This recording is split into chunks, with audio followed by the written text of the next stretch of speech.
Study IQ IAS, अब तैयारी हुई अफोर्डेबल।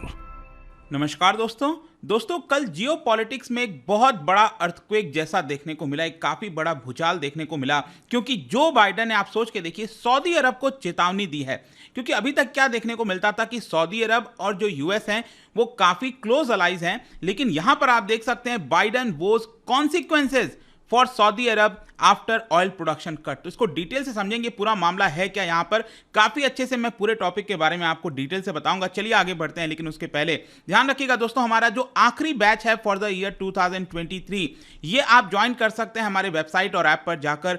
वहां पर आपको कोड इस्तेमाल करना है अंकित लाइव, और सिर्फ 19,000 में ये पूरा बैच, जिसके अंदर आपको यूपीएससी की तैयारी कराई जाएगी, जिसमें आप देख सकते हो 900+ आवर्स ऑफ लाइव टीचिंग दिया जाएगा, नोट्स दिए जाएंगे, आंसर राइटिंग प्रैक्टिस आपके मेंस एग्जाम के लिए, साथ ही साथ आपको एक मेंटरशिप भी मिलेगा। कोई दिक्कत है, प्रॉब्लम है, कभी भी आप अपने मेंटर से पूछ सकते हैं। इसके अलावा अगर आपको एमसीक्यूज अटेम्प्ट करना है तो मेरे इंस्टा पेज पर जाइए, वहां पर स्टोरीज में जितने भी एमसीक्यूज हैं उसको आप अटेम्प्ट कर पाएंगे। चलिए शुरुआत करते हैं और सबसे पहले देखते हैं एग्जैक्टली अभी हो क्या रहा है। देखिए, यूएस के प्रेसिडेंट जो बाइडेन ने प्रॉमिस किया है कि सऊदी अरब के ऊपर एक कॉन्सिक्वेंसेज यहां पर लाया जाएगा अमेरिका के द्वारा। मतलब कि यहां पर जो सऊदी अरब ने डिसीजन लिया कि वो ऑयल प्रोडक्शन कट करेगा। ऑयल प्रोडक्शन कट करने का मतलब ये हुआ कि यहां पर जो प्राइसेस हैं ऑयल के, वो बढ़ जाएंगे। तो इसको देखते हुए ये जो पूरा मामला हुआ है पिछले हफ्ते, जो ओपेक प्लस देशों के द्वारा जो डिसीजन लिया गया, मैं आपको अभी आगे सब कुछ बताऊंगा।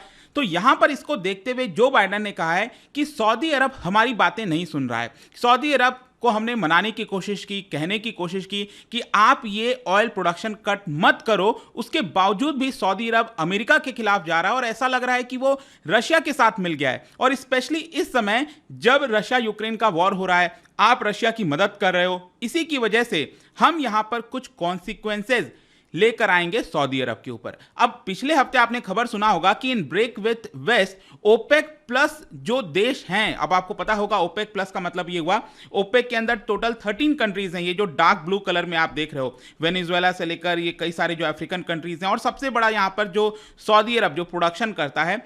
तो इसके साथ साथ 10 और कंट्रीज आप मिला दो, रशिया, अजरबैजान, बहरीन, ये सब देश आप लाइट ब्लू कलर में देख रहे हैं, इसको ओपेक प्लस कंट्रीज हैं। तो इन सभी के द्वारा मिलकर डिसीजन लिया गया कि वो हर दिन 2 मिलियन बैरल्स का प्रोडक्शन कट करेंगे। अब प्रोडक्शन कट करने का मतलब यह है कि सप्लाई कम करना जानबूझकर, और सप्लाई कम करने का मतलब यह है कि प्राइसेस जो हैं ऑयल के वो बढ़ जाएंगे। और अगर आप देखो यहां पर जो सबसे ज्यादा रिजर्व है वो आपको ओपेक देशों के पास ही देखने को मिलेगा। वेनेजुएला के पास सबसे ज्यादा रिजर्व है, सेकंड नंबर पर सऊदी अरब है, लेकिन प्रोडक्शन सबसे ज्यादा सऊदी अरब के द्वारा किया जाता है। तो कहीं ना कहीं इन देशों को ऐसा लग रहा था कि अगर ऑयल के प्राइसेस कम हो रहे हैं तो उनको लॉस हो सकता है। तो यहां पर जानबूझकर ऑयल के प्राइसेस बढ़ाने के लिए ये आप देख सकते हैं यहां पर इनके द्वारा प्रोडक्शन कट किया जा रहा था, ताकि प्राइसेस वापस से हों। और आप देख भी पाओगे यहां पर जो क्रूड ऑयल का प्राइस है वो $85 तक जा रहा था, उसके नीचे और जाने को रेडी था, क्योंकि आपने ये भी सुना होगा कि विश्व के अंदर रिसेशन का खतरा मंडरा रहा है, जिसकी वजह से ऑयल का प्राइस नीचे जा रहा था। लेकिन इसको मैनिपुलेट करते हुए यहां पर जानबूझकर ऑयल प्रोडक्शन कट की बात करी गई, जिसकी वजह से ये प्राइसेस आप देखिए अचानक से फिर से ऊपर हो गया, और $95 पर बैरल के आसपास इस समय चल रहा है। और इसी को देखते हुए जो बाइडेन है, उन्होंने एक इंटरव्यू दिया सीएनएन को, वहां की जो न्यूज एजेंसी है सीएनएन, और सीएनएन ने यहां पर कई सवाल पूछे कि आप किस तरह का जो है रिलेशनशिप रखोगे सऊदी अरब के साथ, क्योंकि सऊदी अरब आपकी बात नहीं सुन रहा है। तो आप देखिए यहां पर जो बाइडेन ने क्या कहा है, I am not going to get into what I would consider. मैं क्या सोचता हूं, मैं क्या कंसीडर करता हूं, मैं इसके बारे में डिटेल से तो नहीं बताऊंगा, लेकिन आप देख सकते हो उनके द्वारा कहना था देयर विल बी कॉन्सिक्वेंसेज। ये शब्द का प्रयोग किया गया है बाइडेन के द्वारा, और यहां पर एग्जैक्टली क्या किया जाएगा वो नहीं बताया गया है, लेकिन व्हाइट हाउस के द्वारा भी, क्योंकि आप देख सकते हैं जो नेशनल सिक्योरिटी काउंसिल स्पोक्समैन हैं, उनके द्वारा भी यहां पर यही बोला गया कि I think the president has been very clear कि जो रिलेशनशिप है उसको रीवैल्यूएट किया जाएगा।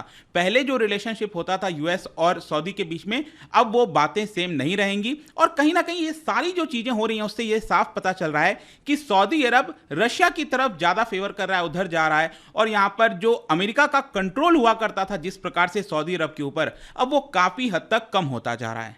और इनफैक्ट आप देखिए, जैसे हमारे देश के अंदर आपने कई सारी पार्लियामेंट्री कमिटी सुनी होगी, वैसे ही वहां पर एक कमिटी है जिसका नाम है फॉरेन रिलेशंस कमिटी। मतलब कि जो जो यूएस है उसका अलग अलग देशों के साथ किस तरह का रिलेशन होगा उसको लेकर ये कमिटी है। उनके जो चेयरमैन है डेमोक्रेटिक चेयरमैन बॉब मेनेंडेज, उनके द्वारा तो क्लियर कह दिया गया कि यूएस को रियाद के साथ मतलब सऊदी अरब के साथ जो रिलेशंस है उसको पूरी तरह से रोक देना चाहिए, जितना भी कॉपरेशन किया जाता है। इनफैक्ट उनका यह भी कहना था कि जितना भी आर्म्स का सेल हो किया जाता है यूएस के द्वारा उन सबको यहां पर फ्रीज कर देना चाहिए।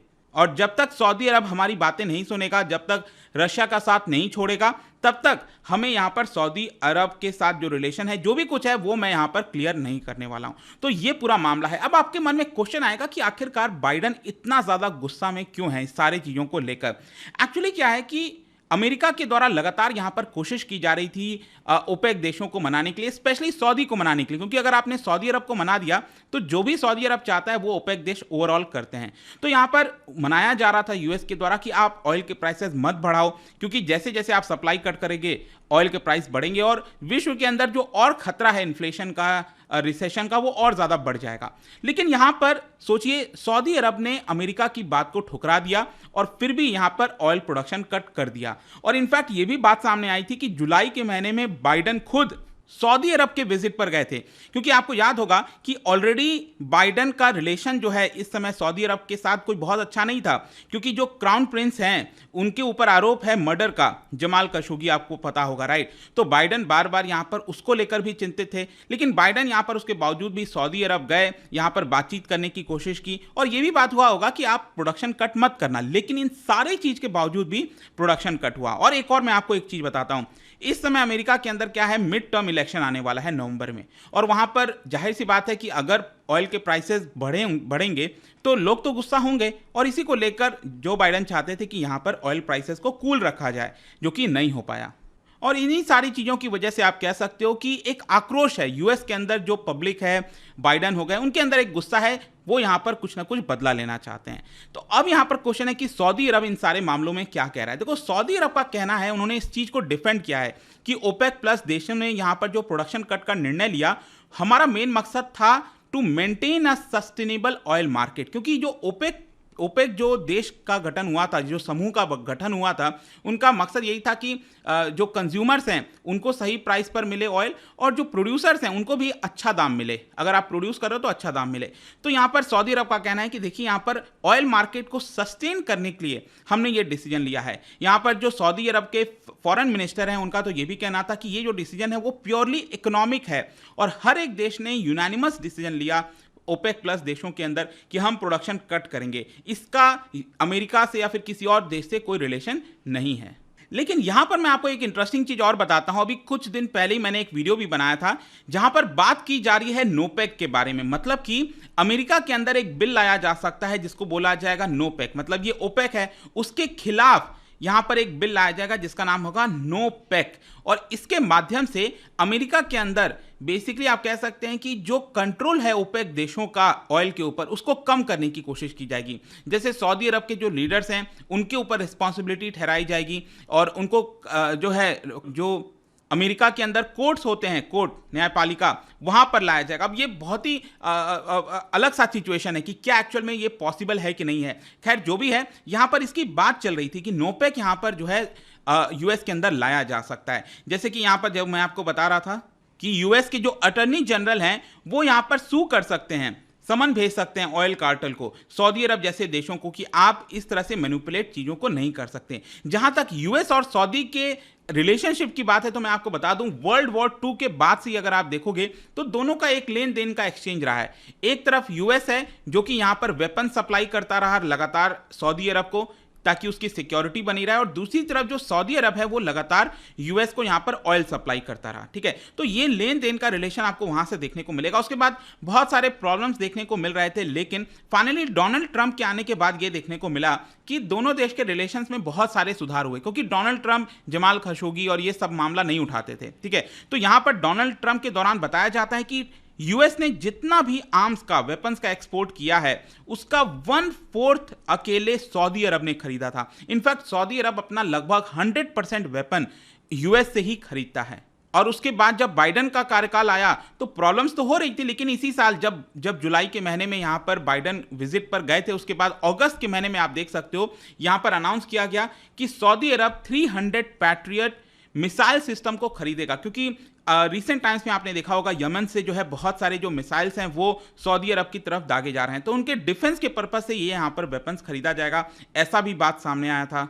और इनफैक्ट इसी ट्यूसडे को ही कल ही यहां पर सऊदी एम्बेसी ने एक स्टेटमेंट भी जारी किया कि दोनों देश का जो रिलेशन है वो काफी स्ट्रैटेजिक है और मिडिल ईस्ट के अंदर यहां पर जो सिक्योरिटी प्रोवाइड करनी है उसको देखकर है। तो ये रिलेशन जैसा कि आप देख सकते हो काफी लेन देन जैसा आपको देखने को मिलता है। लेकिन अगर यहां पर कोई कदम लिया जाता है बाइडन के द्वारा, यूएस के द्वारा, तो सऊदी अरब भी काफी बड़े तौर पर रिएक्ट कर सकता है। जैसे कि 2019 में यहां पर सऊदी अरब ने थ्रेटन किया था कि वो जो ऑयल का एक्सचेंज है वो दूसरे करेंसीज में भी कर सकता है, क्योंकि ज्यादातर अभी तक यही देखने को मिलता है कि डॉलर में उसका एक्सचेंज होता है, लेकिन अगर यहां पर डॉलर के अलावा दूसरे करेंसीज में ट्रेड होने लगेगा ऑयल का, तो इसकी वजह से डॉलर का डोमिनेंस कम हो सकता है। ये तरह की धमकी दे सकता है सऊदी अरब अगर कोई कदम लिया गया। इसके अलावा वेपन सिस्टम मैंने जैसा कि आपको बताया, हो सकता है सऊदी अरब यूएस से कम खरीदने लगे और ये यूएस के लिए एक बहुत बड़ा झटका होगा। देखना होगा यहां पर एग्जैक्टली क्या होता है, नहीं होता है, बट आई होप कि इस वीडियो के माध्यम से जो भी कुछ चल रहा है, ये जो अर्थक्वेक जैसा माहौल आया है वो आपको अच्छे से समझ में आ गया होगा। और जाने से पहले एक इंटरेस्टिंग क्वेश्चन, क्या बता सकते हैं गल्फ बिजनेस समिट 2022 इसी साल मार्च के महीने में हुआ था भारत के अंदर, ये किस चीज से रिलेटेड है आपको बताना है। इसका राइट आंसर आपको पता ही है, मेरे इंस्टाग्राम पर तो मिलेगा ही, वहां पर अगर आप नहीं हो कोई बात नहीं, टेलीग्राम से भी ले सकते हैं इसका सही उत्तर। मैं कई सारे जो एमसीक्यूज हैं वो यहां पर स्टोरीज में डाला करता हूं। बाकी अगर आपको पीडीएफ चाहिए तो टेलीग्राम पर आइए, अलग अलग सोशल मीडिया पर आप जुड़ पाओगे। और जैसा मैंने बताया, यूपीएससी की तैयारी अब आप क्लियरली कर सकते हैं by using the code Ankit live. सिर्फ 19,000 में ये पूरा कोर्स आपको मिल जाएगा। आई होप कि बैचेस को आप जल्द से जल्द ज्वाइन करेंगे, because this is the last batch, you have the last opportunity to join such batches. I hope कि वीडियो आपको पसंद आया होगा। मिलता हूं आपसे next time, till then thank you very much, see you soon. Study IQ IAS, अब तैयारी हुई अफोर्डेबल।